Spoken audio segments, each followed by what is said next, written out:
We hear music everywhere. I mean, music is ubiquitous. We hear it in retail stores. We hear it when we call banks and we're on hold, to pay our bill. There's music on the phone. So what I want to talk to you about real quick, which is going to be part one, is why is it there? And specifically what I want to know is along the lines of how music affects us emotionally, and music can help brand and things of that nature. So can you speak to this for a minute? Well, sure, but I think you just hit the nail on the head. I think in a way you've answered your own question really well, because that is what music is. It's not a product. You can't touch it, and that's why some people don't think that it has a value, and it's ubiquitous, therefore it's valueless and those kinds of things. I heard 15 years ago about music will flow like water, so water should be free. Well, water from a municipality is a few cents, and water in a bottle with a little sugar, and it's a couple bucks. So it adds value in a way that you said exactly right. It's an emotion, and it's an experience. And unless you've got a duck or a gecko selling your insurance company, you need to create some emotion because your insurance company is not sexy. Your bank is not sexy, right? So when you're in a retail store, you have a couple of reasons of why it's there. One would be to slow down the person to end up buying more things. Right. Lull them into a place of comfort so that they spend more money in your place. Well, if you're talking about hold music, then you're trying to brand your company in a way. You're saying, who is it that just called in, and what do I want them to understand about who we are as a business? And if you haven't put that much thought into it, that's a great time to piss people off. It's how long you had them on hold and you have bad hold music. Now I have a double whammy against you because my emotions, because of the music choice you made, are also not helping you out along with this 7-minute wait. So if you are smart in business, you're thinking about the sonic branding, so to speak, is what is the kind of nostalgia, who is my demographic, or what message do I want to send about my company that doesn't create emotion? In a way that a music can add that value of an emotional experience. Because, whether it is recordings or whether it is the live business, when we go out to see shows and they'll think, what gets me off the couch is emotional experience. The same thing is why value is on Netflix, for their kinds of content and so forth, is this music's supposed to serve an emotional experience. And when a business uses it, they're using it for the brand of saying, this is the emotion that you should tie to who we are. Right. Interesting. People don't often look at music as serving those functions. And there's been a couple really interesting studies over the past years. One in particular, well, first of all, the one you mentioned about slowing people down in the stores so they purchase more, but also something even more recently. Fast food restaurants are known to actually use faster music during the day to move people through the restaurants because it's a fast food restaurant. And then interestingly, at night, they use slower music and classical music often, because where do people go after they've been drinking in clubs? They go to McDonald's, and there has been reports of lots of fights. So they were trying to calm people down with slower music. I didn't know that. Interesting, right? Yeah, it's fascinating. Yeah, but that's when you're good at your business and you really understand the value of music and how to manipulate the customer's behavior to your advantage. Sure, kind of thing. absolutely. Yeah, absolutely. I didn't know about this studies. Yeah, pretty interesting studies. So let's go on to part two of this conversation now and talk about, so how does the music get there? I mean, suppose I own a small business and I want to use music in my retail stores, or I want to put music on hold. I don't know where to get it. I don't know what to do. So what would I do?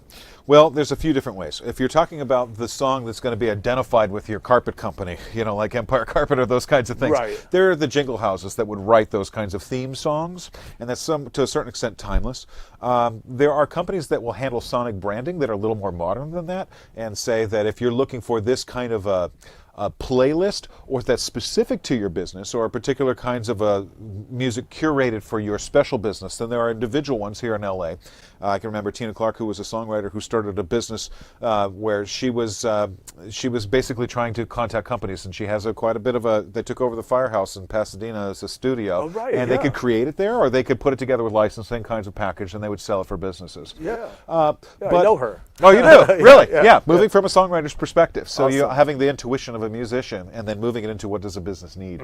But as far as that goes, the kind of hold music and things that might be for your restaurant or your retail store, you could certainly pull a playlist if you think that you could curate that yourself. But oftentimes, and not everybody likes to believe this, that they're not experts about music, that you can find a playlist on Spotify or something like that yourself, and you could do it yourself, which is possible. There are playlist companies. They're called foreground licenses, and the original one was Muzak, and everybody thinks of it like the Zamfir pan-flute version of Steely Dan was in my store kind of a thing. But really, that could be done with current tracks, and it can be curated to a cheeseburger restaurant or something that's the hottest new club. And it's someone that creates playlists that they can digitally broadcast into a specific business, and they pay for a license. And a license is essentially just a permission. Because music is not something, obviously, you hold or you buy from an owner. You ask for permission to use it. And it's like this is one of the benefits of our business when we create something that people want, is saying, I can allow you the right to use that particular piece of music. Right. While I allow others to do the same thing.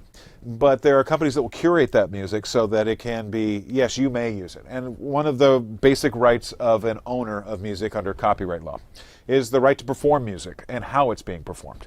And so performance rights is an area where many businesses will need a performance rights license so that they are allowed to have music performed at their restaurant, at their store, how I get it broadcast to me, whether it's local or whether it's through a broadcast service. Right. So licensing is the way to use pre-existing music.